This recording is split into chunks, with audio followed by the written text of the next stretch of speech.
con tu fuerza, es con la fuerza de Jehová.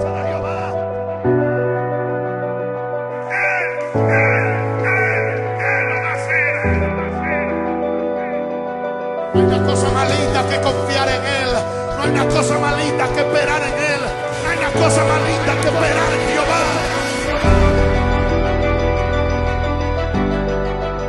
Gritamos. Con un fuerte aplauso recibimos a los pastores Juan y Romania Coira con nosotros. Aleluya.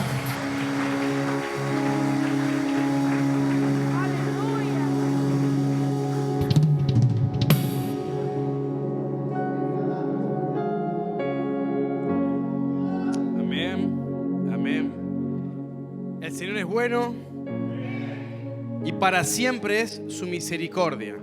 Amén. Muy buenas tardes para todos ustedes.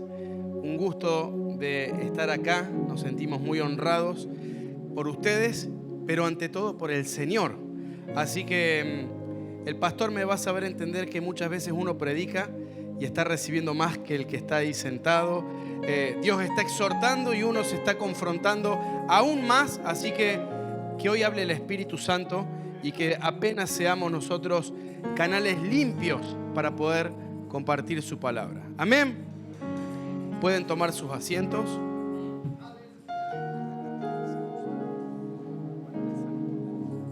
Como presentó el pastor, somos Juan y Romina Coria y venimos desde Argentina. Por primera vez pisamos la tierra de Norteamérica.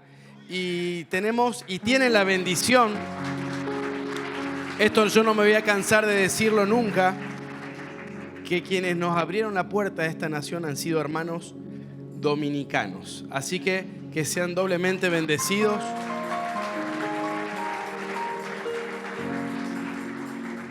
¿Cuántos quieren ser tocados por el Espíritu Santo?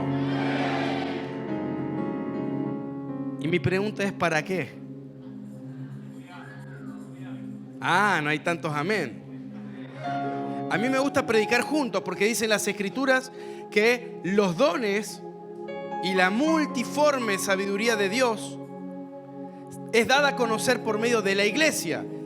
Esto quiere decir que el hecho de que yo esté hoy acá con un micrófono es apenas una función, pero ahí hay pastores, apóstoles, maestros, profetas, evangelistas con dones listos, activos o no, pero que el cielo está esperando que sean usados. Así que me gusta interactuar mucho. Y vuelvo a mi pregunta, ¿cuántos quieren ser tocados por el Espíritu Santo? Y mi pregunta es, ¿para qué? ¿Para qué?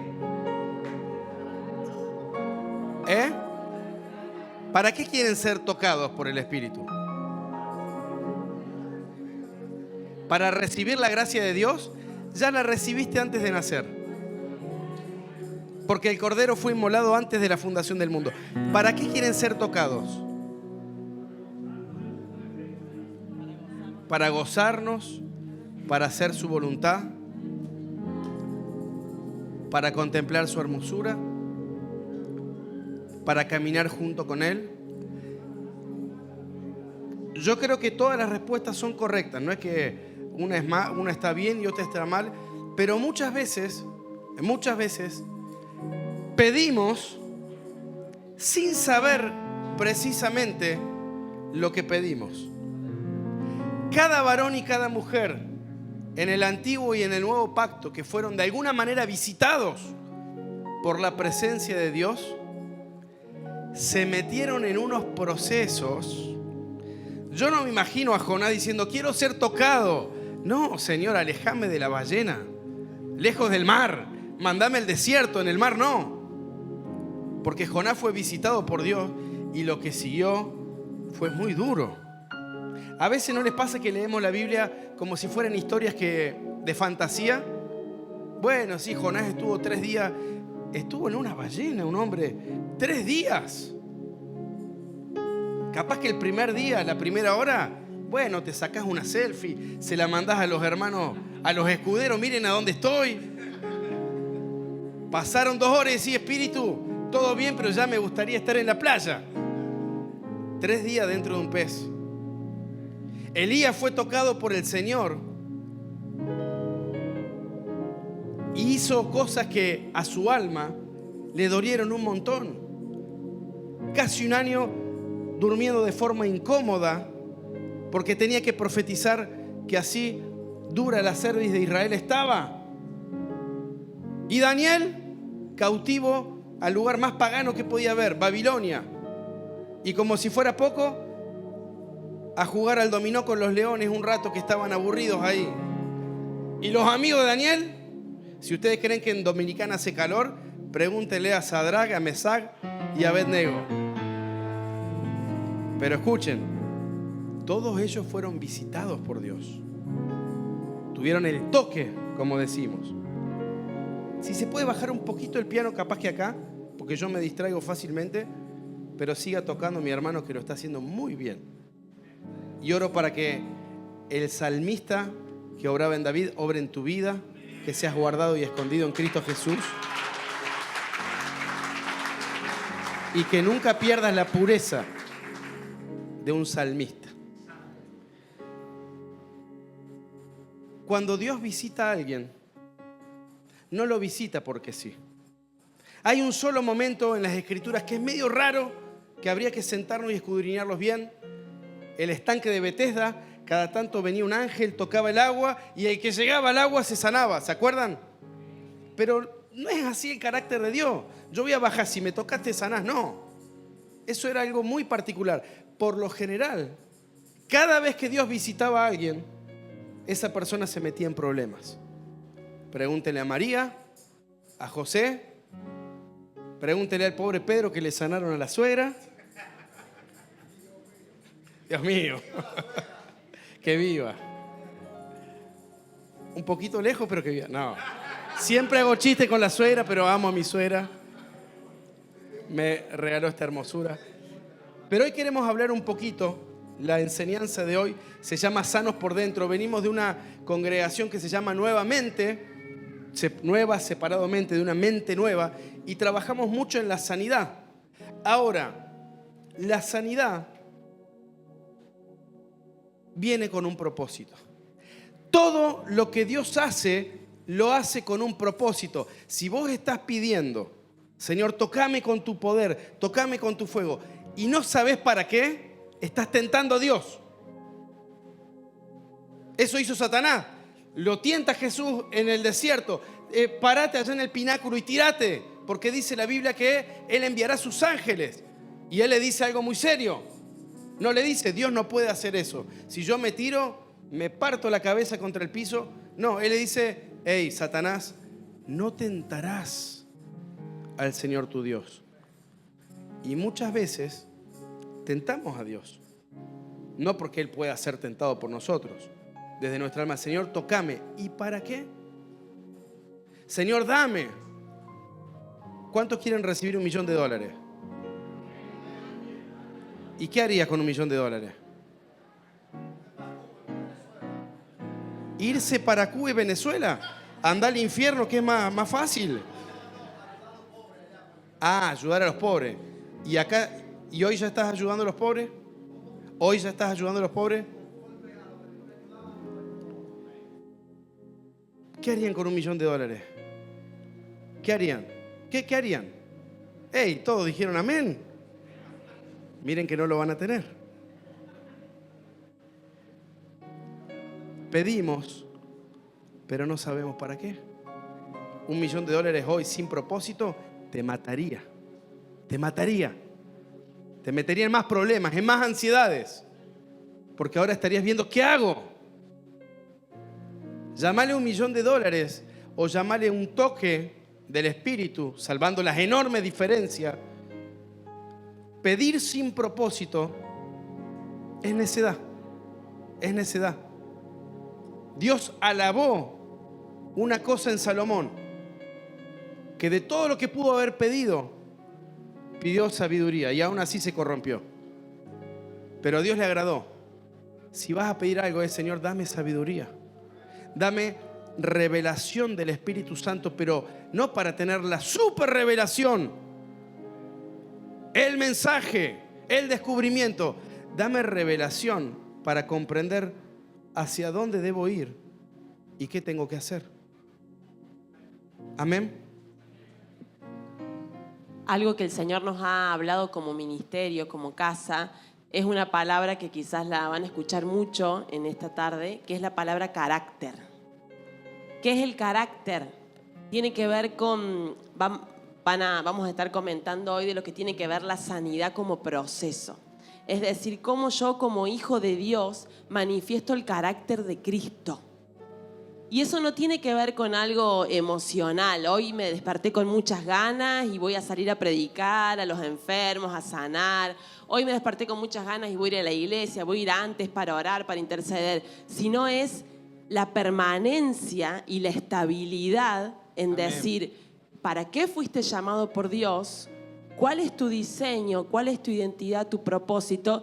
Y enfocarte, mantenerte enfocado en eso, más allá de las adversidades, como decía Juan, más allá de que te toque estar en el horno de fuego, más allá de que te toque estar adentro de una ballena, permanecer. Amén. Dios está buscando una iglesia madura. Él no viene a buscar una iglesia que está entretenida. Él viene a buscar una iglesia limpia y sin manchas, sin arrugas. Lo que se arruga es lo viejo, lo obsoleto, lo que no se usa. Él viene a buscar una iglesia madura. Y es mi anhelo que todos acá deseen ser hijos maduros. Amén. El hijo inmaduro pide. Va a un salón que le llama iglesia a recibir, a escuchar a Dios. El hijo maduro de lunes a lunes está escuchando a Dios en su casa. Alaba al Señor en su casa. Hace unos años tenemos 3 hijos pequeños, los 2 más grandes, 9 y 10 años. Hace 2 o 3 años estábamos en la congregación, estábamos pastoreando una congregación que fuimos por un tiempo a trabajar, y en el tiempo de alabanza yo, chicos, alaben a Dios. Vamos, no se distraigan, cierren sus ojos, levanten sus manos, canten. Y esa vocecita que te habla, ¿no? Y que a veces es el Espíritu, pero no querés escuchar. De este lado la bendición y acá el tirón de oreja. Y de este lado me dice, Juan, ¿por qué le pedís a tu hijo cosas que hagan en un salón que vos llamás iglesia, cuando tu primera iglesia es tu casa y no cantan, no alaban en tu casa? Entonces Dios rompió algo, y creo que la pandemia después lo confirmó, de decir, mi iglesia es mi casa, el primer pastor de mis hijos soy yo. Yo no puedo, escuchen papás, no podemos terciarizar la educación de nuestros hijos. Bueno, en la escuelita dominical las maestras, mentira del diablo, gloria a Dios por esa maestra. En mí sembraron el evangelio maestra de escuelita dominical, pero porque mi papá no estaba parado en Cristo. La iglesia madura, el hijo maduro, es un padre y una mamá que instruyen a sus hijos, que tomaron ellos su tarea y no, bueno, le tocará al pastor, al líder, a la maestra de escuelita dominical. El hijo maduro no viene a recibir solamente, aunque sí venimos a recibir. Yo vengo a predicar y también quiero recibir. El pastor se siente y necesita recibir, pero estamos recibiendo todo el tiempo en casa. Voy a la iglesia a ver si Dios me habla. ¿Y en tu casa no te está hablando? ¿O será que no le estás buscando? La iglesia somos nosotros. En este hermoso salón, en tu hogar, en la casa de un amigo, en una plaza, en un parque, somos la iglesia. Vamos rápido. ¿Estamos bien? Bien. Nadie se ofendió hasta acá, ¿no? Todavía ni arranqué. Yo cuando le digo a mi amigo poné en marcha el auto es porque me empiezan a apedrear. Relájese y reciba que Dios sigue hablando. Primera de Tesalonicenses, capítulo 5. ¿Quiénes tienen sus Biblias? Biblias de papel, a ver, Biblia física. Bien. Anoche estuve en una congregación de unos hermanos, mire que no le voy a decir a dónde, por hacer frente, toda Biblia digital. Son tecnológicos.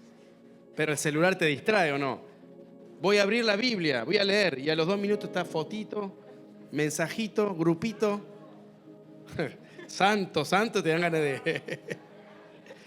Primera de Tesalonicenses, capítulo 5, versículo 12. Por las dudas, yo sé que la gran mayoría de los hermanos tienen la Reina Valera. Si les suena diferente, esta es otra versión, es la textual 4.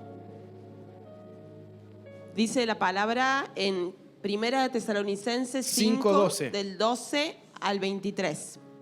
Y os rogamos, hermanos, reconocer a los que trabajan entre vosotros y tienen cuidado de vosotros en el Señor y que os amonestan, que los tengáis en muy alta estima con amor a causa de su obra.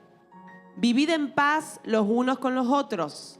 Hermanos, también os rogamos, amonestad a los desordenados, animad a los desanimados, dedicaos a los débiles, sed pacientes con todos. Mirad que ninguno pague a otro mal por mal, sino procurar siempre lo bueno los unos para los otros y para todos. Regocijaos siempre, orad sin cesar, dad gracias en todo, porque esta es la voluntad de Dios para vosotros en Cristo Jesús. No apaguéis el Espíritu Santo, no menospreciéis las profecías, sino examinad todo, retén lo bueno, absteneos de toda clase de mal, y el mismo Dios de la paz quiera santificaros por completo, y vuestro espíritu y el alma y el cuerpo quiera guardar íntegro e irreprensiblemente en la venida de nuestro Señor Jesucristo. Fiel el que os llama, el cual también lo hará. Anoche compartía con unos hermanos y les decía que las escrituras están llenas de llaves. ¿Para qué sirve una llave? Para abrir. Y van a ver que el tema de la puerta y las llaves son figuras muy proféticas. En Apocalipsis 3:8 dice, he aquí, toda puerta que yo abro nadie la puede cerrar, la que cierro nadie la puede abrir. El libro de los Salmos habla de que somos puertas eternas y habla mucho de las llaves. En las escrituras, cuando uno las lee, las escudriña, conectados al Espíritu de Dios, de tanto en tanto encuentra llaves y encuentra perlas. Amén. ¿Les ha pasado de leer 10 veces una historia? La historia de David, desde chiquitos, desde los 6 años escucho la historia de David. Y cuando estoy conectado al Espíritu, una nueva revelación. Eso es escudriñar las Escrituras en el Espíritu. Y escuchen una cosa que les voy a decir. Esto no es la palabra de Dios. Esto se llama Biblia, contiene información. Cuando yo estoy conectado al Espíritu Santo, ahora sí las abro y como de Él, que es la palabra de Dios. La palabra no es una cosa, la palabra es una persona. La palabra es Cristo. En el principio, libro de Juan, era el verbo, era el logos, era la palabra. La palabra es Cristo. Podés leerte esto 10 veces, de Génesis a Apocalipsis, y por dentro estar seco, estar muerto. Podés leer esto una y otra vez. Podés leer todos los versículos que hablen de no pecar y llegar la noche y pecar, porque estuviste leyendo letra muerta. O podés abrir un simple salmo, Eclesiastés, Génesis, vida. ¿Qué pasó? Estuviste comiendo de la palabra. Comed de mí, yo soy verdadera comida. No hablaba solo de la cena, del pan y de la vid. El pan y la vid son figuras, son manifestaciones proféticas de Cristo. Todo fue creado por Él y en Él. Cuando Él dice comed de mí, Él dice comed de mí. Usted ahora puede estar mirándome fijamente y su mente estar en Narnia, o puede estar comiendo de Cristo. Yo ni sé cómo se llama este predicador, creo que era de Uruguay, de Argentina. Dentro de 2 semanas, no me acuerdo si era Juan, si era José, pero yo esa noche comí de Cristo. Y ese es todo mi propósito. Ahora, en los versículos que acabamos de leer, yo encontré una llave que nos abre una puerta. ¿Hacia dónde? Hacia la madurez. Dice, me gusta, en esa parte me gusta mucho la Reina Valera 1960. Y todo vuestro ser sea guardado irreprensible. Cuerpo, alma y espíritu. ¿Cómo es todo nuestro ser? Escucharon o usaron, yo muchas veces mal usé la frase, tenemos un alma, tenemos un espíritu, pero no. Somos cuerpo, alma y espíritu. Bueno, sí, pastor, se entiende. No, escuchen. Hay una diferencia abismal. Yo ahora tengo un jean, una camisa y una zapatilla. ¿Esto es Juan? Cuando llegue la noche, a la hora de dormir, me voy a sacar esta camisa. Me la iba a sacar acá para el ejemplo, pero no, pastor, ¿no? Yo tengo una camisa, pero cuando me la cambie me la voy a sacar. Usted puede tener unos lentes, pero en algún momento se va a duchar y se los va a sacar. ¿Ustedes lentes? No tengo. Si yo pienso que tengo un alma, me es muy fácil escindirme. ¿Qué es escindirme? Dividirme. Pastor, ¿esta enfermedad es espiritual o es del cuerpo? Toda enfermedad es espiritual. El cuerpo no se enferma por un lado. Pastor, con mi esposa estamos teniendo unos problemas serios de comunicación y de trato. ¿Y cómo estás con el Señor? No, espiritualmente estoy bien. No condice, ¿no? Somos cuerpo, alma y espíritu. Diferente a que tenemos. Todo vuestro ser, cuerpo, alma y espíritu, sea guardado irreprensible. Esto es, sin reprensión, sin mancha. Que nos santifiquemos hasta la venida de Cristo. El problema es que muchas veces tendemos a escindirnos, como dice Juan, a dividirnos. Y eso pasa en muchas formas en las que lo manifestamos. Por ejemplo, estamos en la iglesia, como decía Juan, en la congregación, como decía, con tus hijos alabando, pero en tu casa, griterío, un montón de cosas, no hay comunicación, no hay afecto, no hay buen trato. Entonces, ¿cómo es una cosa en un lugar y otra cosa en otro? O el pastor es el que está acá adelante, el que da una palabra, al que muchas cosas, pero en tu trabajo Dios te llama a que vos seas pastor de tus compañeros de trabajo, te llama a sanar ahí a los que están quebrantados, te enterás de situaciones de tus compañeros y no sos el pastor. Pero, ¿y si también podés ser el pastor ahí? Entonces nos escindimos porque creemos que el pastor es una forma, es una estructura, es alguien que se lo reconoce, que se le da una ofrenda, que se le da diezmo. Pero tu llamado es a donde Dios te toca estar. Entonces, otra manera en la que nos escindimos, como decía Juan, tengo un problema de ira y me enojo constantemente y digo, bueno, Señor, quiero oración, quiero liberación. Me liberan en la iglesia, me liberan el espíritu de ira. Y a las 2 semanas y de vuelta me volví a enojar y de vuelta me volví a gritar. ¿Qué pasó? O sea, es como que creemos que es de un lugar resolverlo y no que lo tenemos que resolver espíritu, alma y cuerpo.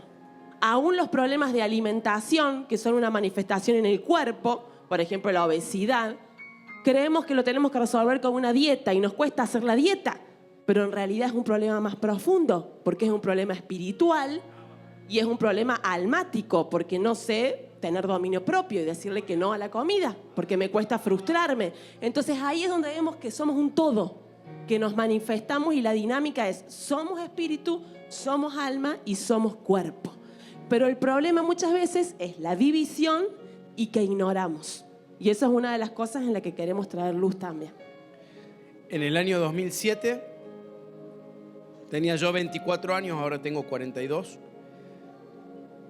Vivía con mis hermanos, estaba a punto de recibirme, soy comunicador social, licenciado. Me faltaba una materia, la tesis, y estaba de viaje con amigos, típico viaje de jóvenes. Me había apartado de Dios. Yo conozco a Cristo a los 6 años, a los 15, 16 mis padres se divorcian y mi vida y la de mis hermanos, somos 3 varones, entra en un caos y nos apartamos. Adolescencia, apartados. Me voy a vivir solo a la ciudad donde hoy vivimos, que es una ciudad de estudiantes. Es muy común que los jóvenes de 18 años se vayan a vivir solos, como ovejas al matadero, porque es una Babilonia ese barrio donde van todos los estudiantes, aunque ya lo vamos a tomar para Cristo y estamos trabajando. Y estaba de viaje con unos amigos y me empecé a sentir mal. Empecé a tener algunas manchas en el cuerpo. Estaba en la casa de mi mamá, que vivía en el sur, a 15 horas de viaje de donde yo vivía. Vuelvo del viaje de mochileros, seguían apareciendo manchas en el cuerpo. Me vuelvo a la ciudad donde yo estaba, Córdoba, porque tenía que rendir la última materia. Era verano y me empecé a enfermar de manera rara para ser verano. Fiebre, gripe, no existía el COVID. Para un joven de 24 años una gripe en verano era muy raro. Voy a un dermatólogo porque tenía ya muchas manchas, ronchas. Luego me enteraría que se llaman petequias, cuando se te van rompiendo los vasos de la sangre. Me piden una serie de análisis y a los 2 días vuelvo con los análisis a ver a la médica. Gracias a Dios, porque no existen las casualidades en el reino. Mi papá, que vivía a 2 horas de distancia, me había ido a visitar y me dice: vamos que te acompaño al médico. Y en ese interín la médica me dice: anda hasta la secretaría a buscarme un papel. Muy hábil, me podría haber dicho todo a mí porque yo era mayor de edad. Y cuando me voy, después me entero de que le dice a mi padre: su hijo está muy grave, su sangre está muy mal, sospecho de una leucemia. Leucemia es cáncer a la sangre, pero como yo no soy oncóloga, vaya urgente a tal hospital, ve a tal doctora, que son oncólogos muy buenos, porque yo consulté con unos colegas y tiene pinta de eso. Va mi papá con los estudios, yo rindo la última materia, termino de rendir y me llama mi papá y dice: venite al hospital que te van a ver en otro lugar. Me internan. A mí no me importaba nada, había probado la última materia, era joven, un joven que no le pasó nada. Lo último que piensa que le va a pasar es que se va a enfermar grave. Para mí me habían bajado las defensas, nada más. A la semana, luego de muchos estudios más profundos, me dicen que tenía leucemia, y de todas las leucemias la más grave. Yo seguía medio en las nubes. Gracias a Dios no existían celulares con internet, entonces no podía buscar información, porque muchas veces nos conectamos a Google antes de ir al Espíritu Santo. Entonces eso me salvó de no ver estadísticas, probabilidad de muerte, porque me hubiese aniquilado. Y yo estaba apartado de Dios. Y llevaba una semana, me dan la noticia, me dicen que iba a tener que tener mucha paciencia porque eran muchos meses de internación, de quimioterapia. Y yo a la semana, con el diagnóstico, ya internado, a punto de empezar un proceso de quimioterapia, estaba apartado de Dios, y apartado mal, con mucho pecado, con mucha noche. Me voy al espejito del baño, me miro y sube una revelación que, con mucho amor, a los 6 años una maestra de escuelita dominical había sembrado en mi corazón. Si tuvieras fe como un granito de mostaza, las montañas se moverían. Y yo miré al espejo y digo: mira, Dios, estoy apartado, me da vergüenza pedirte algo, pero vos dijiste que si yo tengo fe, movería montañas. Yo tengo fe para que me sane. Nunca te voy a reclamar, nunca te voy a decir por qué a mí, que venga lo que venga, pero te pido que esto tenga propósito. En el mismo tiempo, toda mi familia se hunde. Somos 3 hermanos, yo soy el más grande, el del medio hasta acá con las drogas, el más chico con intentos de suicidio por depresión. 6 meses de internación, la quimioterapia no ayudaba y los médicos dicen: este chico necesita un trasplante. Y en ese momento no era como ahora que hay bancos de médula, era para el mundo tener suerte de que uno de tus hermanos sea compatible, y si no, no hay sanidad. Todas las noches le decían a mi mamá: abrace fuerte a su hijo porque mañana probablemente no despierte. Todas las noches. Por 6 meses, los primeros 3 meses, mamá, abrace fuerte. Mi mamá venía contenta: hoy le bajó la fiebre. Mamá, no se confíe, todavía sigue muy grave. Nos hacemos un estudio que se llama estudio de compatibilidad para ver si éramos compatibles. En medio de eso conocí muchos hermanos. Un varón, eran 6 hermanos varones. Uno tenía leucemia, necesitaba trasplante. Los otros 5 compatibles entre ellos, pero no con el que estaba enfermo. Murió. Y la compatibilidad tiene que ser del 80% para arriba. 2 hermanos, 60% de compatibilidad. Le hicieron el trasplante, murió. Nos hacemos el estudio, los 3 hermanos, 100% compatibles los 3. Los médicos decían, eso no es posible, no existe. Los papeles decían 100% de compatibilidad de los 3 hermanos. Voy al trasplante, mi hermano más pequeño que vive acá en Estados Unidos me dona la médula. El trasplante da resultado. Y en medio de eso conozco a quien hoy es mi pastor, que también es psiquiatra. Lo empecé a ver como psiquiatra y en la segunda sesión ya lo empecé a ver como discípulo. Hoy a veces lo veo como psiquiatra y a veces lo veo como pastor, dependiendo del día. Pero honro su vida. Probablemente no lo conozcan algunos o todos. Se llama Sebastián Palermo y yo lo honro públicamente, que no esté acá, porque es nuestro mentor, es el que nos catapultó a más, quien nos cuidó y nos sigue cuidando. Así que quiero aprovechar para honrarlo a él y a Luciana, nuestra pastora. Y ahí empezaría un proceso. Dios me sana por completo. A tal punto me sana que me cambia el grupo sanguíneo. Me llamaron de un laboratorio de genética y me decían, ¿puede traer uñas y pelos? Porque queremos estudiar el ADN, porque no tenemos otro caso igual. Y yo decía, es el ADN de Cristo, es la sangre de Cristo.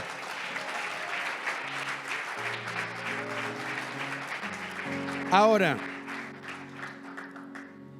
si alguien necesita de esta fe, porque está atravesando un proceso similar o un familiar, reciba de esta fe. Pero hoy quiero ir un poquito más allá de esa sanidad. Hay milagros, la Biblia habla de milagros, que en el original es dunamis. Cuando habla de poder, habla de dunamis. Es el milagro sobrenatural. Yo necesitaba un milagro sobrenatural porque me moría. Y Dios hizo un milagro sobrenatural. Y durante mucho tiempo prediqué del milagro y lo sigo haciendo. Pero en un momento Dios me dice, todavía no empecé con vos. ¿Cómo, Señor? ¿Ya volví a Cristo? ¿Me sanaste? ¿Hiciste un milagro? Me dice, en Argentina, cuando alguien todavía no trabajó y lo relajamos, dicen ustedes, ¿no? Y lo cargamos, decimos, este todavía tiene el nylon. Como que no le sacaron el nylon. ¿Vieron lo nuevo que tiene el plástico, el envoltorio? Bueno, todavía tenés el nylon. Todavía con vos no empecé. Y ahí el Señor nos empezó a hablar de procesos. Primera de Corintios 12, 9. Vamos. Sí, léelo. No todo, pero... Sí, ¿dónde empieza? Dice, habla de los dones, ¿sí? Los ministerios, las operaciones. Y a partir del versículo 7 dice, y a cada uno les dada manifestación del Espíritu para provecho mutuo. Porque a uno, por el Espíritu, les dada palabra de sabiduría. A otro, palabra de conocimiento según el mismo Espíritu. A otro, fe por el mismo Espíritu. Y a otro, dones de sanidades por el único Espíritu. A otro, poderes milagrosos. A otro, profecía. A otro, discernimientos de espíritu. A otros, distintas lenguas. Y a otros, interpretación de lenguas. Pero todas estas cosas las energiza el único y el mismo Espíritu, repartiendo en particular a cada uno como Él quiere. Efesios 12 es una clase magisterial de cómo el Espíritu, Corintios 12, 1 Corintios 12, de cómo el Espíritu equipa a la iglesia para su obra. No vamos a hacer ahora un estudio, pero no es lo mismo un don que una operación o que un ministerio, no es lo mismo. Y acá, si después lean en sus casas, estúdienlo, habla de que hay dones, hay operaciones y hay ministerios. No es lo mismo. No es lo mismo los dones ministeriales que los dones del Espíritu que acá están mencionados. Y dice algo muy particular. Cuando va en toda esa lista dice, y algunos dones de sanidades. Esas sanidades viene del griego yaomai, que significa sanidad, salud, pero también significa procedimiento.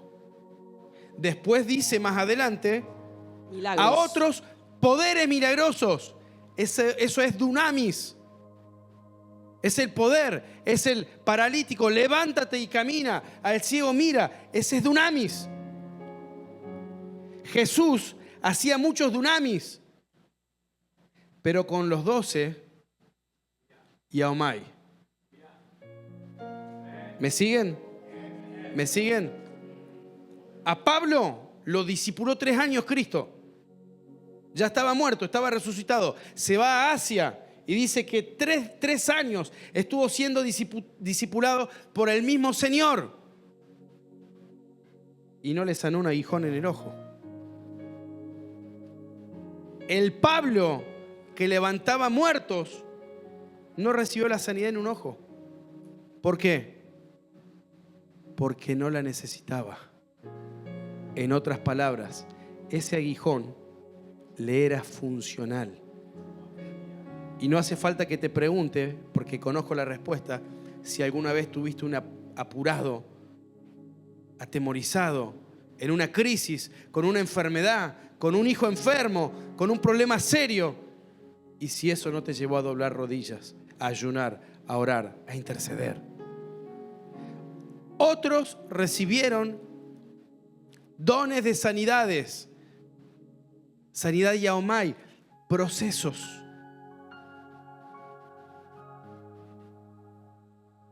Cuando Dios empieza a trabajar con tu vida para llevarte a otro nivel, no va a venir con dunamis, va a venir un proceso. Porque a Dios no le sirve personas que se reúnan, que canten, que ofrenden, que diezmen y que en su casa no sepan qué hacer con la ira. A Dios no le sirve gente emocional que grite, que salte de alegría, que está bien, que no digo que esté mal, y que de lunes a lunes esté con acidez estomacal porque no sabe qué hacer con la ansiedad. Te lo voy a decir más duro, ¿me dejan? Todavía estoy siendo blando, pastor, ¿sí?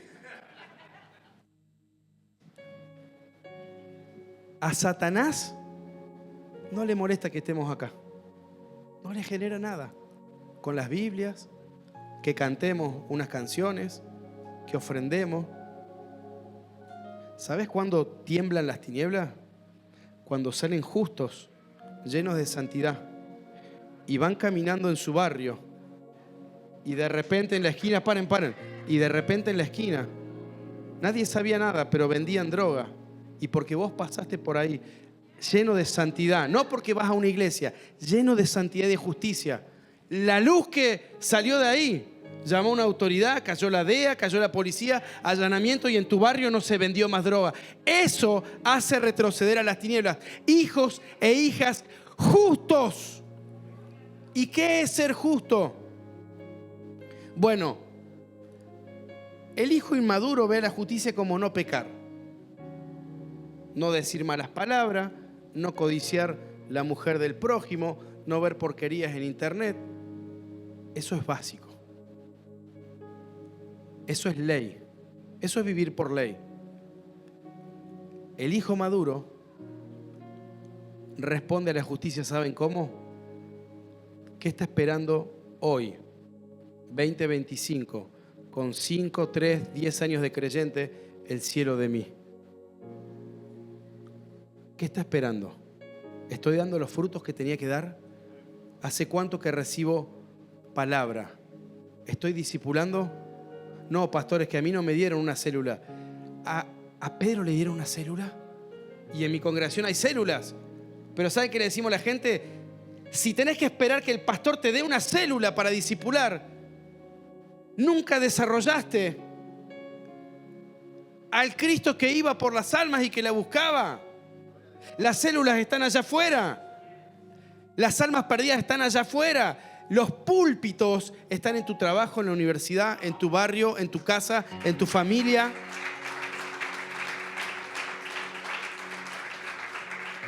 Y el mensaje más poderoso que vas a predicar es el de una persona coherente. Yo trabajaba en una fábrica, éramos 2 o 3 cristianos y había uno que me daban unas ganas de pegarle, pero no lo hacía porque era cristiano. En formación. Estaba medio flojo de papeles, como decimos allá. Cuando vas a comprar un auto en Argentina medio turbio, sí está flojo de papeles. Bueno, yo estaba flojo de carácter, pero yo era medianamente ordenado, maduro para la época en la que estaba. Y este cristianito, este hermanito, de lo único que se diferenciaba de todos los otros compañeros de la fábrica, que decía, yo soy cristiano evangélico y los domingos voy a la iglesia. Miraba los mismos videos, murmuraba de los jefes igual que los otros. Si se podía ir 5 minutos antes, se iba igual que los otros. Un día lo llamo y le digo,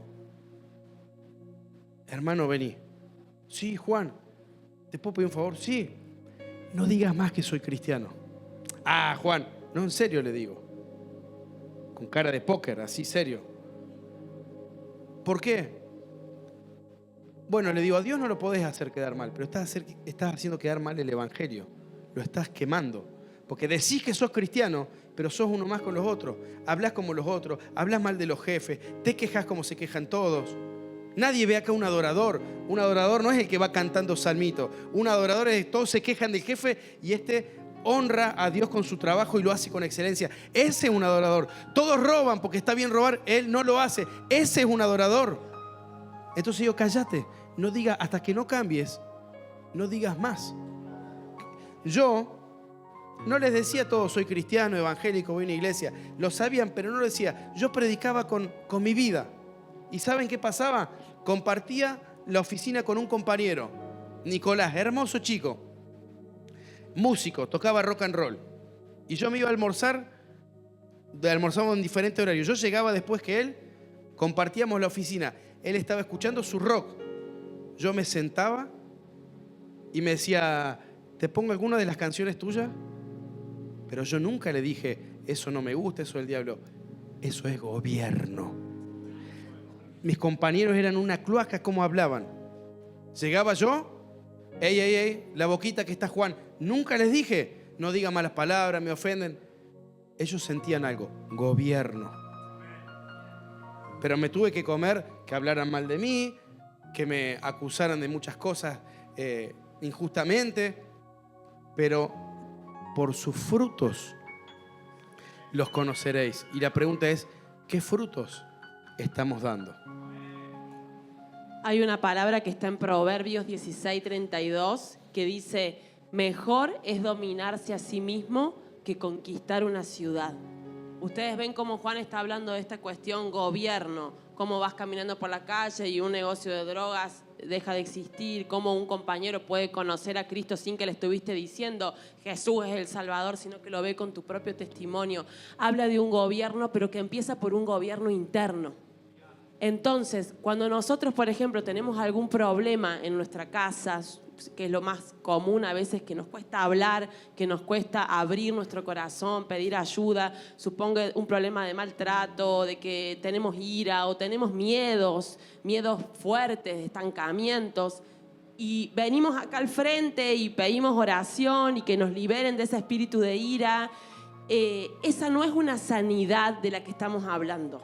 O sea, la sanidad yaomai tiene que ver con que podés ser libre espiritualmente de un espíritu de ira, pero después te toca a vos aprender a gobernarte y a dominarte. Y eso tiene que ver con un trabajo del alma. Y acá es donde la sanidad, o sea, desde el espíritu, posicionado desde el espíritu, pero trabajar el alma, ¿cómo es? Y les vamos a dar algunos ejemplos concretos.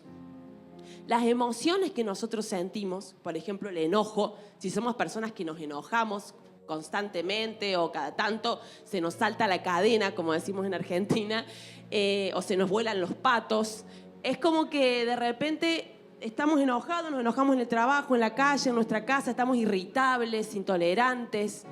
Es porque hay una forma de pensar que hemos adquirido y que eso ha empezado desde que estamos en la panza de nuestra mamá. Nuestra psiquis, nuestra forma de pensar, nuestras emociones empiezan desde que estamos en el vientre. Si, por ejemplo, tuvimos un ambiente caótico en nuestro crecimiento en el vientre, papá y mamá se peleaban o papá abandonó a la mamá, pensamientos de aborto de la mamá, ya es un embrión que tiene una psiquis donde ya empieza a percibir la inseguridad y la soledad. Entonces, de repente, ese niño o esa niña nace, crece, todas estas cuestiones siguen, vive injusticias, vive traumas, violencia, abuso, abandono, bullying, un montón de cosas que son experiencias que van formateando nuestra manera de pensar. Entonces, cuando alguien se enoja y lucha con el enojo, por el ejemplo que estoy dando, es alguien que cree en su manera de pensar que la vida es injusta y que tiene que defenderse. Entonces, por eso es como una huella psíquica, algo automático. Me defiendo, trato mal, porque estoy resguardando esa niña, ese niño que fue vulnerado, que vivió todos esos traumas. Entonces, el que se enoja dice, creo que esto es injusto y no me lo merezco. Entonces, capaz que hoy no estás viviendo injusticias, pero que si tu marido o tu mujer te trató mal, te hizo una cara, vos te enojaste porque la huella psíquica dijo, esto es injusticia, pero es la carga de todas las injusticias que yo viví en mi vida y que necesito que reformatear y resetear mi manera de pensar. Y eso no pasa con una liberación acá. Eso empieza. El Espíritu te impulsa, el Espíritu te energiza, te dice, yo te doy vida. Pero gobernarte y dominarte va a ser tu responsabilidad de decir, a ver, no, esto es una injusticia, sí, pero en vez de defenderme voy a perdonar. Ay, Señor, me cuesta, es difícil, pero bueno, yo perdono esta situación. Pienso lo bueno del otro que está actuando mal, trato de valorarlo menos catastrófico, menos importante, de focalizarme más en mirar al Señor y no tanto el error y el defecto del otro. Entonces, un montón de, como decía Juan, la palabra tratamiento en la sanidad y ahora proceso, tratamiento, tiene que ver con que yo voy a tener que tener una iniciativa de focalizarme y decir, estoy tratando el enojo. Entonces, esto no me conviene pensar, voy a tener que pensar en esto. Entonces, es desde el Espíritu, pero necesito trabajar mis creencias. Esas creencias que vienen desde lo más profundo, desde lo más de mi historia de vida, que aún heredé de mis padres, porque a veces la manera de pensar que tenemos es porque veíamos que mamá y papá, que nuestro entorno era así, y ponernos delante del Señor y decir, yo necesito ese tratamiento del Espíritu a mi alma. Los asuntos en el Espíritu se resuelven fácilmente, porque Romanos 8:16 dice, el Espíritu da testimonio a nuestro espíritu de que somos hijos de Dios. Amén. Una vez viene un joven con problemas de adicciones y la crisis de fe que él tuvo, yo sé que todos nosotros la hemos tenido por lo siguiente. Pastor, fui a un encuentro, me oraron, una intercesora veía una cadena de drogadicción, rompieron con un martillo esa cadena y la semana volví a consumir. Entonces, pastor, ¿fue todo un acto lo que hicieron? ¿O no fue cierto? ¿O fue una mentira? ¿O qué fue? Crisis de fe. Y yo le digo, es muy probable que todo eso haya sido cierto. ¿Y por qué me volví a drogar? Porque lo espiritual se resuelve fácilmente. El Espíritu da testimonio a nuestro espíritu de que somos hijos de Dios. Del alma, de conquistar el alma, te tenés que encargar vos. No de la salvación. Él ya salvó nuestra alma.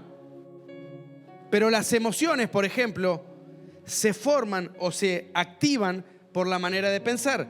Cada vez que estoy enojado estoy creyendo que algo es injusto, consciente o inconscientemente. Cada vez que estoy triste estoy creyendo que he perdido algo. Cada vez que tengo miedo, estoy pensando que algo malo va a pasar y no lo voy a poder sobrellevar. Cada vez que tengo ansiedad, estoy pensando que tengo que controlar lo que no sé qué va a pasar. Por eso vienen las emociones. Y alguien puede decir, bueno, pero eso es psicología. Yo no creo en eso. Psicología significa estudio del alma. Y al alma la creó el Señor. En Génesis, cuando dice sopló, nefesh, sobre el hombre sopló alma. Y puede no estar de acuerdo, pero Dios tiene emociones. Juré en mi ira, dice el Señor. Sintió ira. Última noche antes de ser crucificado, Jesús dice: vengan a orar conmigo, acompáñenme. Mi alma está triste hasta la muerte. Él sabe de emociones. Él las creó. Te guste o no te guste, no se trata de psicología.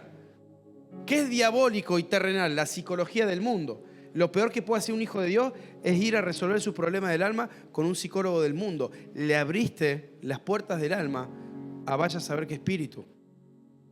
Ahora, dígame si no nos pasa de tener tiempos poderosos en la presencia de Dios y a la noche estar con ansiedad. O llevar años sin saber por qué no puedo resolver el enojo. Y mi esposa me lo pide, me lo reclama y ya hasta tenemos problemas. Yo alabo, yo honro, yo soy un fuego apasionado por Dios. Pero también soy un fuego con mi esposa o con mi esposo. Cuando Dios dice: aireaos, pero no pequéis. No se ponga el sol sobre vuestro enojo. Resumo una cosa. ¿Cómo se generan las emociones? Que son 4 las básicas, las acabo de nombrar. La ira, la tristeza, el miedo y la ansiedad. No por los acontecimientos que vivimos, sino por la valoración o la creencia que le damos a los acontecimientos. Por eso, según cómo esté tu manera de pensar, va a estar tu manera de sentir. Y por eso Dios te dice: pensad en todo lo bueno, en todo lo puro, en todo lo honesto. Si hay algo digno de alabanza, en eso pensá. ¿Qué te está diciendo el Señor? Pensá lo bueno y vas a tener buenas emociones. Dios no te dice enojarte es pecado. Él te dice: aireaos, pero no pequéis. ¿Y cómo hago para enojarme y no pecar? Necesito conocer cómo funciona mi alma. Miren, tenemos problemas espirituales, vamos con un pastor, con un líder. O si somos un poquito más maduros, directamente con el Espíritu Santo. Y los problemas del alma muchas veces creemos que los resuelve un psicólogo. Eso es escindirnos. Tengo un espíritu por un lado, un alma por el otro. Hermanos, el mundo nos ganó terreno porque como iglesia perecimos por la ignorancia. Hoy tenés budistas, nueveristas, que tienen diseños de alimentación, Blue Zones, comunidades azules se llama, que viven 120 años porque tienen unos niveles de revelación en la comida y en el descanso cuando esas eran llaves para la iglesia. Hoy si decimos vamos a meditar, pará Juan, eso es yoga, eso es nueva era. La nueva era lo tomó porque la iglesia se durmió. Porque Josué 1:8 dice: no se apartará tu boca de este libro de la ley, sino que de día y de noche meditarás en él. Meditar no es pensar, meditar no es leer Biblia. ¿Saben para un judío lo que era meditar? ¿Vieron la talit, el manto ese?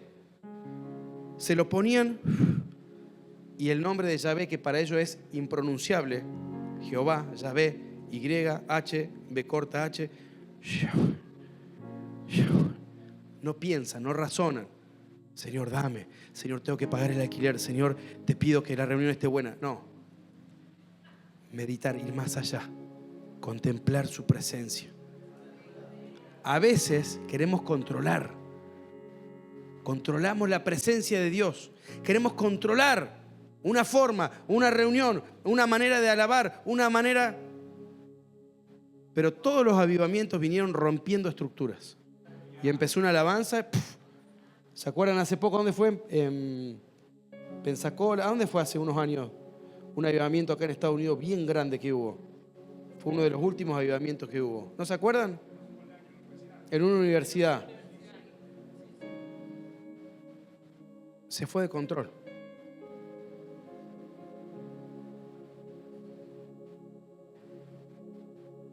¿Cuál es el propósito de Dios con nuestra vida? Más allá de llamados, o mejor dicho, de comisionamientos personales. A mí Dios me llamó, entre otras cosas, a producir libros. A los dos nos llamó a trabajar en el alma de las personas. Pero como iglesia, ¿a qué nos llamó el Señor? ¿A que tengamos vida en abundancia? Eso es una añadidura. Si vos caminás en Cristo ya la tenés. Porque hemos sido bendecidos con toda bendición en los lugares celestiales. Ya está, la abundancia ya está. ¿Cuál es el propósito de Dios? Vamos, fuerte. ¿Cómo? Predicar. Es una parte muy importante. ¿Qué más? No es propósito. Es como que yo te diga, el propósito de mi vida es respirar porque tengo pulmones. No, respirar porque sos. La santidad, que hay que ser santo porque es santo, viene con la esencia. Génesis 1. Dios crea todo lo que hay. Separa luz de tinieblas. Pone al hombre en el huerto. ¿Y qué le dice? Gobierna. Dios podría haberlo hecho todo él solo. Pero ¿saben qué? Para que conozcamos un poquito más el carácter de nuestro Señor, a Dios le apasiona trabajar en equipo. Él le dice, yo puedo hacer todo esto solo, pero vení, Adán, yo me voy a limitar y vos le vas a poner nombre a todo eso. Y a lo que nombres, lo vas a gobernar. Principio espiritual, llave. Escuchen, presten atención. Todo aquello a lo que podés llamar por su nombre lo gobernás. Tenés un problema de las almas. Si no lo podés hablar, no lo podés expresar, te estás gobernando. Cuando vos dijiste, pastor, pastora, tengo problemas con la perversión, tengo problemas con los celos, ahí empieza el gobierno. A todo lo que le pones nombre, lo gobernás. Todo aquello que no llamás. ¿Por qué se creen que dicen las Escrituras que todos tenemos un nombre? ¿Conocen ese pasaje que está escrito dónde? En una piedrecita y que todo el mundo conoce. No, solo Dios conoce. ¿Saben por qué? Porque solo Él nos puede gobernar. Si Satanás supiera ese nombre, nos gobernaría. Solo Él nos gobierna. El gran propósito de Dios para su iglesia no es que adore y que alabe. Esa es esencia. No es que se congregue. Esa es una forma de equiparnos, de nutrirnos, de llenarnos de fe. El gran propósito es: iglesia, gobierna. Iglesia, gobierna. Y se gobierna primeramente en el espíritu, pero empezando por un alma. Podemos llenar el Congreso de legisladores y senadores cristianos y no gobernar el carácter y ser dominados por la ansiedad. El 40% de la población mundial tiene trastornos de ansiedad, y eso no es ajeno a la iglesia de Cristo. A veces, iglesia, tenemos un Dios intelectual, pero que no gobierna en lo profundo de nuestro ser. ¿Cómo es esto, pastor? ¿Cómo es posible? ¿Cuántos creen que el Señor es nuestro pastor? Levante la mano y déjenla en alto. ¿Son una congregación honesta? ¿Sí? ¿Son honestos? ¿Cuántos creen que el Señor es proveedor? Dejen su mano en alto todos los que en el último mes tuvieron ansiedad por las finanzas. Yo la dejo. Pero el Señor no es proveedor. ¿Y por qué estoy ansioso? Porque lo creo intelectualmente, pero acá todavía, en esa área, Él no está gobernando. ¿Cuántos creen que Jehová es Rafa? ¿Qué es Jehová Rafa? Sanidad. Jehová sana. Levante la mano. ¿Y cuántos han sido intimidados por rumores o por noticias de enfermedad en el último tiempo?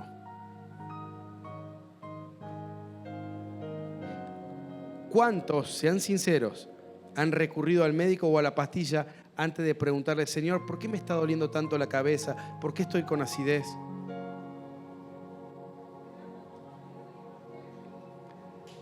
Muchas veces, no aplaudan, esto tiene que ser confrontación. Usted tendría que estar confrontado. Yo me confronto con esto, porque Dios los quiere meter en un proceso.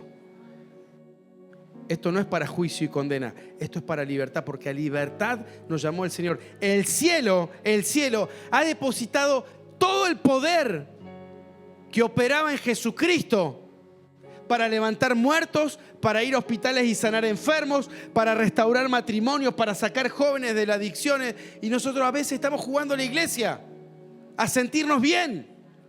El Evangelio no viene a que te acomodes y te sientas bien. El Evangelio te viene a incomodar de tal manera que decís: Señor, miserable de mí, con todo lo que me diste estoy haciendo muy poco. Tiene que terminar el tiempo en donde creemos que servir a Dios a tiempo completo es para los pastores que están al frente de la congregación. Porque vos sos pastor, vos sos profeta, vos sos apóstol, vos sos maestro y vos sos evangelista. Algunos estarán al frente de una congregación, otros serán profetas en el hospital, maestros en un colegio. Pero tenemos que tomar la mies, mis hermanos. Y para esto no podemos ser una iglesia emocional, que se emociona, que quiere fuego y no sabe para qué. Que un domingo siente una cosa y el lunes otra. Que sus hijos ven a alabar a papá Dios con todo su corazón y en casa es un padre poco afectivo y que no se comunica. Que le decimos a Dios cuánto lo amamos, pero nos cuesta ir al hermanito que es difícil de tratar. Yo sé que acá no hay de eso, pero en la congregación donde estuve ayer sí.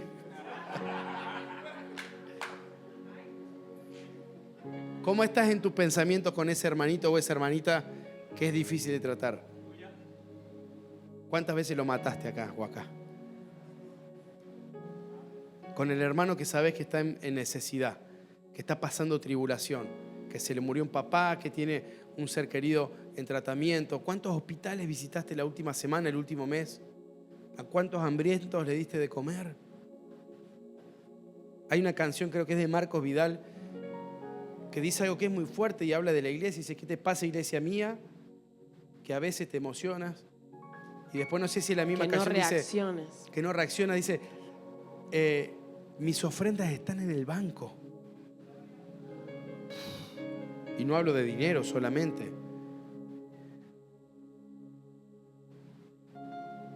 Mira, poné tus manos así. Mira tus manos. Esto lo dijo un cantante del mundo más pecador. Mira, nadie es tan pobre. No, dijo, era tan pobre que lo único que tenía era dinero. Y otra frase que va por el mismo lado que sí la dijo un hijo de Dios. Nadie es tan pobre como para no tener nada para dar. Mira tus manos. ¿Qué depositó Dios? Porque David con 5 piedritas, de las cuales solo usó una, destronó un ejército. ¿Qué puso Dios? No digas, yo no sé de Biblia, yo no tengo estudios, yo no sé hablar. ¿Qué puso Dios? ¿Qué puso Dios en tus manos? ¿Qué puso Dios en tu mente, en tu corazón? ¿Qué estás haciendo con lo que el Señor te ha dado? Y una segunda pregunta.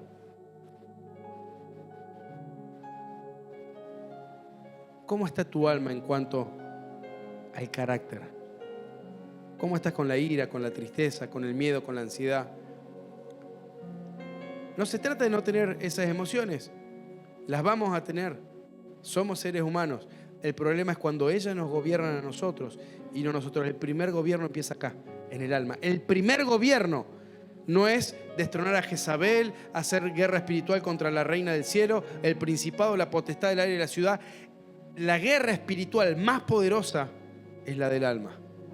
Porque una persona que pudo gobernar su alma puede gobernar una nación. ¿Cómo estás con tus emociones? ¿Cómo está tu carácter? ¿Te podés expresar?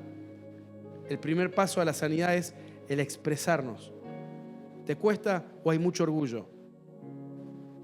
Hablaste con el pastor, la pastora, los líderes. ¿Sabes que tengo un problema? Con mi esposa tenemos estos problemas. De chico sufrí esto y nunca lo hablé con nadie. Nosotros hacemos consultorio. Ella es psicóloga, yo soy educador emocional. Personas, casi todos cristianos los pacientes. Personas hermosas, 30 años de amargura y de angustia, porque de chiquitos los abusaron y nunca lo hablaron con nadie. Personas hermosas, pero que no pueden vivir plenos. No vas a poder vivir la plenitud de Cristo hasta que no te vacíes de todo lo que hay acá. Imposible, ¿eh? Te van a poner las manos, vas a tomar la Santa Cena, vas a leer la Biblia en un año, pero si acá hay cosas que no resolviste, no vas a vivir la plenitud del que lo llena todo en todo, porque no puedes llenar algo que está roto. Y somos llamados a vivir la plenitud de Cristo. Hermanos, Esto es poderoso. La plenitud de Cristo. La plenitud de Cristo. Ahí se entiende Pablo, ¿no? Lo que decía, sé vivir en la escasez, sé vivir en la abundancia. Pablo a veces pasaba hambre.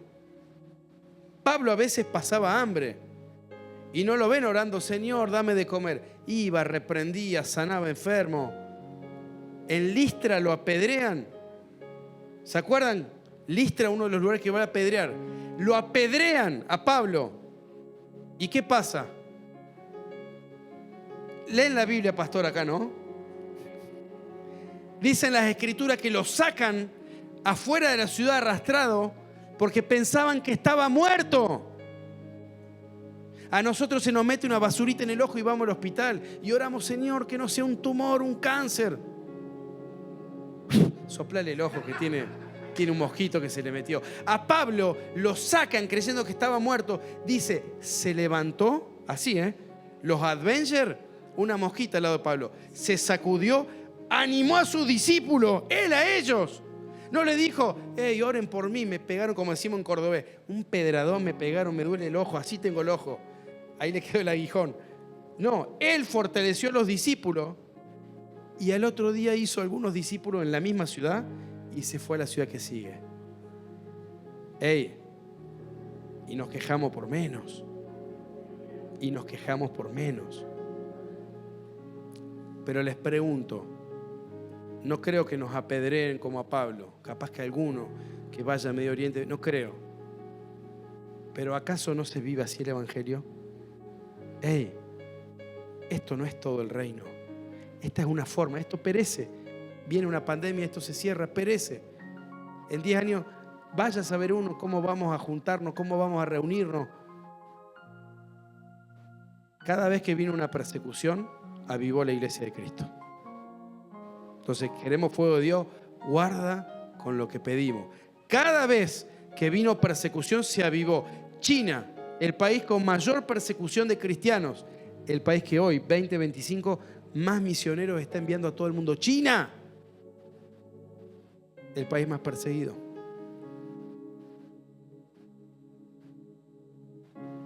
La formación del carácter tiene que ver con sufrir con propósito. No es evitar el sufrimiento. Como esta vida abundante es todo felicidad, qué hermoso, gozo. No, sí, el gozo, pero tened por sumo gozo cuando os halláis en diversas pruebas. El gozo, aun cuando las cosas no se dan como nosotros queríamos. Las expectativas que nosotros teníamos de decir, ay, cómo me gustaría el jardín del vecino, como decimos allá en Argentina. Qué bonito que está la casa del vecino, el jardín del vecino. Yo quiero lo del otro, ay, pero no lo tengo. ¿Por qué me cuesta tanto a mí? ¿Por qué es tan difícil? No, tener por sumo gozo con lo que te toca vivir, con lo que te toca pasar, porque es lo que tenés que vivir, porque Dios sabe por qué lo tenés que vivir. Y Dios sabe por qué a uno le da, al otro le quita. Tener carácter de Cristo es decir, este dominio, este gobierno que estamos hablando, de repente estoy en la computadora y aparece de esas páginas que me llevan a pecar y yo respiro profundo y hago, no me dejo pervertir. ¿Y eso qué genera, iglesia? Sufrimiento. Pero un sufrimiento que me lleva a una plenitud. Cuando decimos que somos plenos en Él, que somos completos, cuando yo le digo que no a un pecado como este, o cuando le digo que no a una manifestación de ira y a algo que me está por salir de impulsividad, de mi ira, o cuando de repente tengo un dinero y quiero salir impulsivamente a comprarme algo en vez de decir, Señor, ¿para qué me das esto? ¿Será que es para mí o será que es para alguien que tengo que ayudar? O sea, ese momento, ese centro que yo hago y digo, Señor, ¿cuál es tu voluntad? Es lo que me hace a mí maduro. Y es lo que hace que yo sea pleno en esa área. Porque por ahí decimos plenitud. ¿Qué es la plenitud? Cuando yo le dije que no a esa página y me llené de Cristo y fui, lloré y me angustié y ¡ay, qué difícil esto! Qué difícil desprenderme de este pecado. Pero lo hice Dios llenó esa área de mi alma. Entonces soy pleno en eso. Si yo lo hago una vez, otra vez, ya gobierno. Entonces es un área que es completamente plena. Cuando lo hago una vez, otra no, una vez, el hueco, el trauma sigue estando. Entonces necesito llenarlo. Y ahí es donde requiere mi voluntad, mis decisiones. Dice Santiago: hermanos míos, tened por sumo gozo cuando os veáis envueltos en diversas pruebas, sabiendo que la prueba de vuestra fe produce paciencia, pero tenga la paciencia una obra perfecta, para que seáis perfectos e íntegros, sin que os falte nada. Esa perfección habla de carácter maduro. A veces oramos y oramos desde un corazón que no quiere sufrir. Señor, ayúdame, sácame a este jefe, que le dé un paro cardíaco a este pagano. No oramos así, pero en el fondo, y Dios te dice: te puse un Saúl porque estoy entrenando un David. Pastor, óreme por provisión financiera. Una vez nadie me viene a pedir que ore por eso, porque ya saben cuál es la oración. Señor, ¿querés provisión financiera? Sí. ¿Querés abundancia? Sí. Padre, dale la humildad para vivir el tiempo que le toca vivir. ¿Por qué compraste un auto sin preguntarle a Dios si era tu tiempo? ¿Por qué compraste esa camioneta? Hipotecaste tu tiempo de servicio a Cristo por 10 años. Ahora tenés 2 trabajos para pagar una hipoteca. Digo lo último y ahí sí ya me apedrean. Amo este país. Desde antes de venir tengo mucha gente querida. Mi hermano vive acá. Tengo amigos que solo el reino me puede haber dado, y espero volver muchas veces más.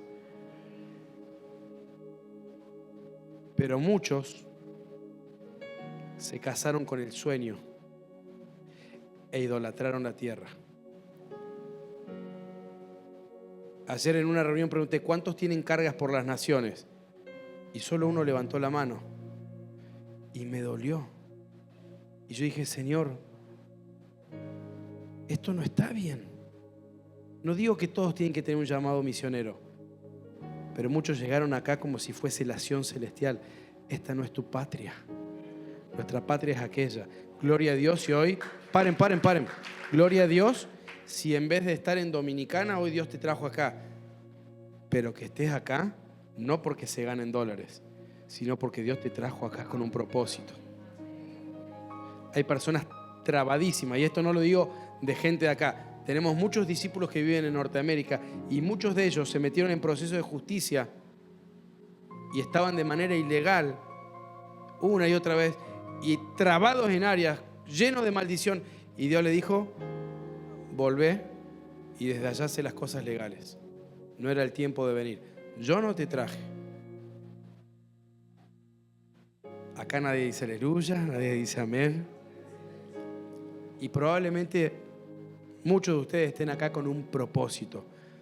Pero si sos sincero, bien honesto con vos, ¿en algún punto idolatraste a la tierra? ¿En algún punto hiciste de Norteamérica tu torre fuerte, tu castillo, tu baluarte? Si sos 100% honesto,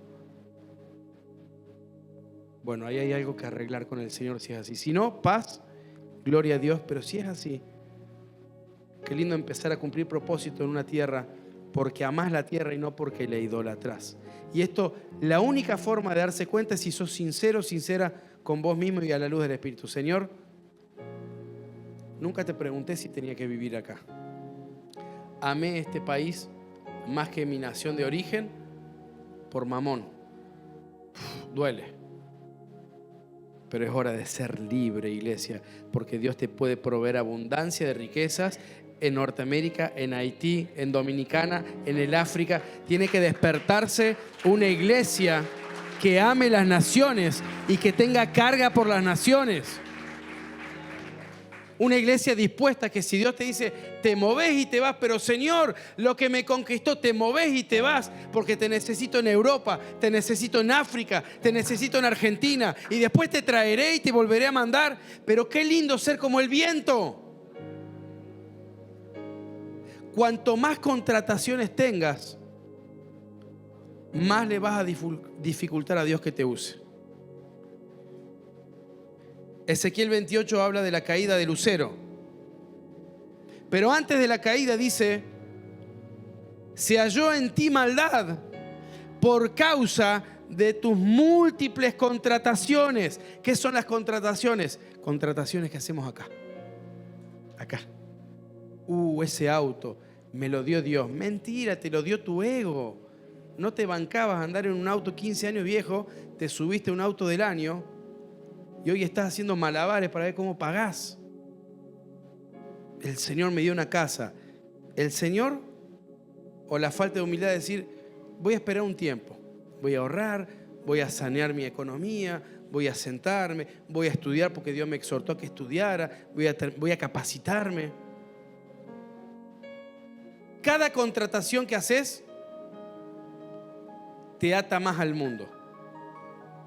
¿Y cómo caemos en contrataciones?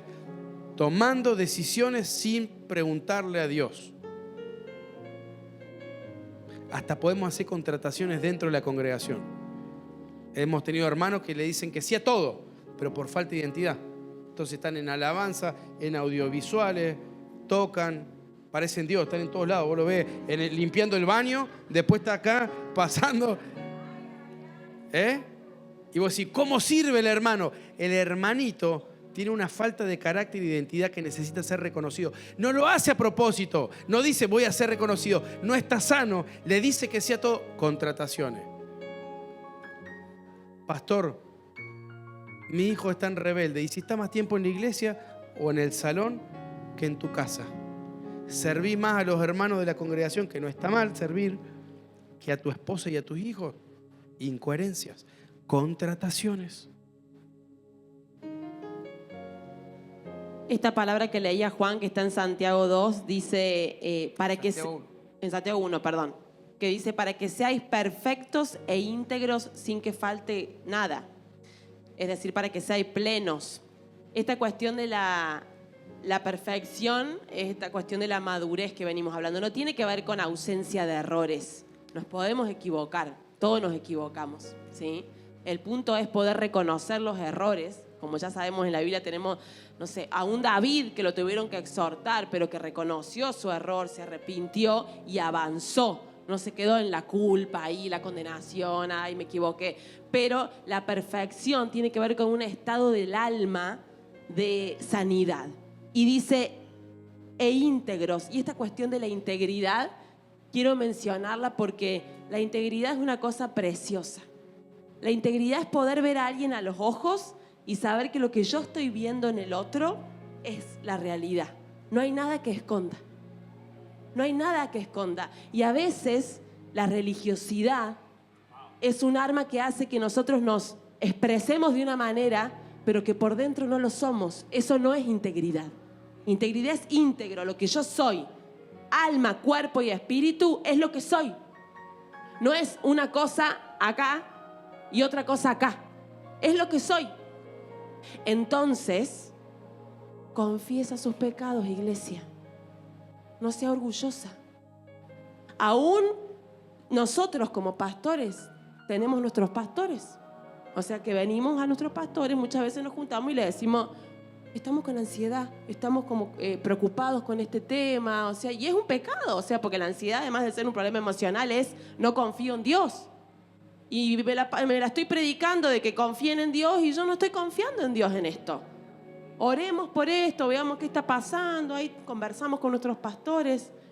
Entonces, de los pastores, intercesores, ujieres, líderes, lo que sea como se llamen acá, personas que también están en autoridad, confiesen sus pecados sin culpa ni condenación, sino para decir, hey, decido ser íntegro, decido decir que tengo esta lucha oculta y que me daba vergüenza decirla, pero acá quiero ser íntegra y quiero ser perfecto, que es No es ausencia de errores, sino es soy maduro para que aún si confesando algo, mis pastores dicen, bueno, momentito entonces, hagamos allá le decimos como un paréntesis, Una sentémonos un rato, una pausa, sí, veamos qué está pasando, por qué tenés esta lucha.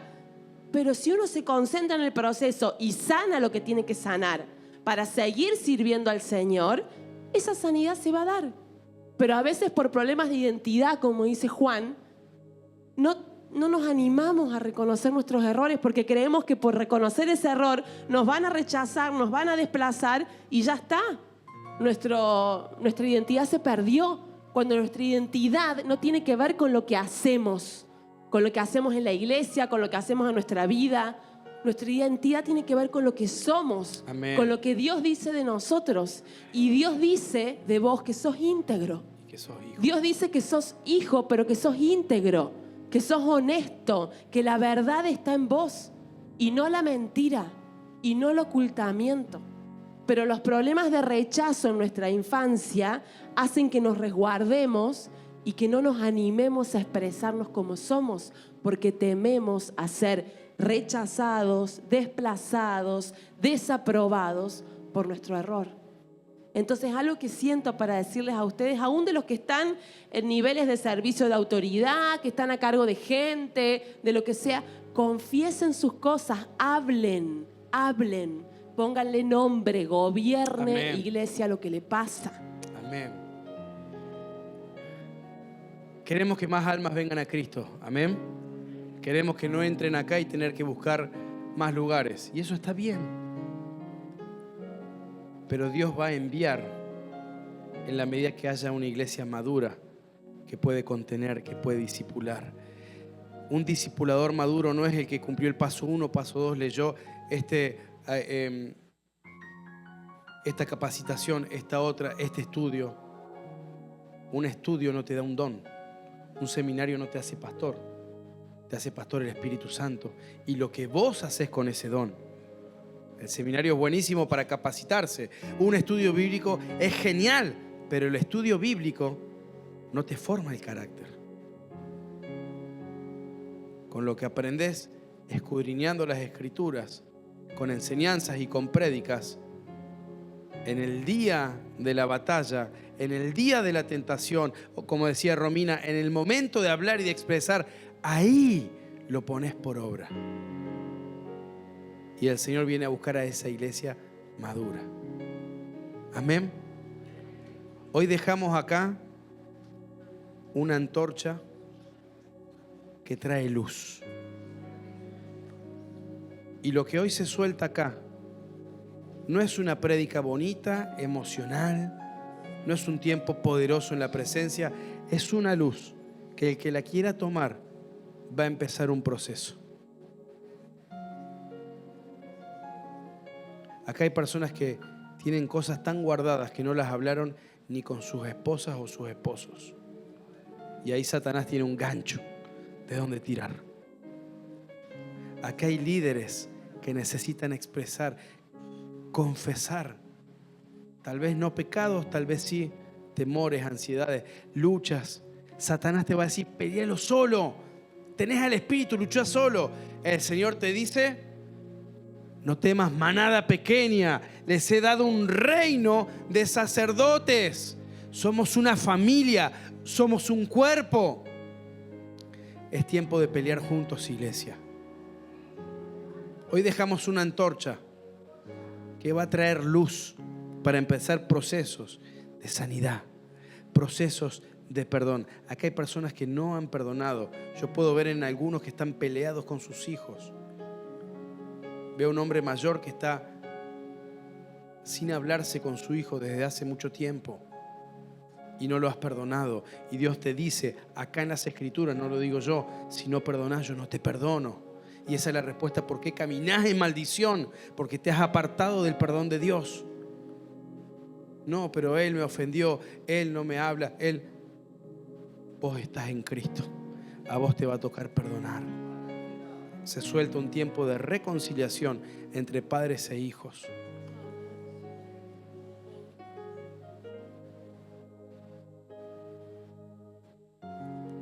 Hay mujeres, hay una mujer que se le ha formado un nódulo y que está perturbada y que está asustada. Eso no es de muerte, pero eso está encapsulado, porque encapsulaste cosas que nunca hablaste y soltaste.